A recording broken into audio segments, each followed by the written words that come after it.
Do you think that Celebrini has to win a Stanley Cup to be considered one of the greats by the majority of people? I'll do you one further. I think he has to win a cup within the next 2 years to be considered one of the greats. Okay. I mean, we're seeing it this season. He's pulling the Sharks team into the playoffs, which if he does that in and of itself, I think he should win the Hart Trophy, which the Hart Trophy, for those of you who are unaware, is the NHL's equivalent of MVP, except it goes most valuable player to their team. Yes, you heard that right. Okay. Not to the league, to their team, which Celebrini fits that award perfectly. Yeah. I looked this morning. I think he has 105 points in 70-something games, and the next guy behind him, Will Smith, only has 50-something points. That's a 50-point gap difference, man. That is insane when thinking about it.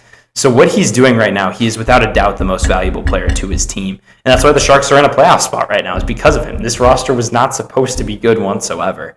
And I think that's why the general manager even saw this, was like, shoot, I'm going to have to go out now at the deadline and buy you some pieces to help you. So tying that back to your original point, though, Derek, I think he has to win a cup within the next few years. I think he's on pace to do that. I think, bold prediction, the Sharks win the cup in the next 3 years. I really, really like the Celebrini kid. He's really fast. I think there's players that they can grab. Again, Connor McDavid's going to be a UFA in a few years. Austin Matthews is being shopped around as we speak. I think there's a world where the Sharks get one of those players. And I think if they get one of those players, they add to their blue line and make their defense good, I think sky's the limit, and they can be like the Florida Panthers, like the Tampa Bay Lightning, like the Colorado Avalanche, winning multiple different cups in the span of 5 years.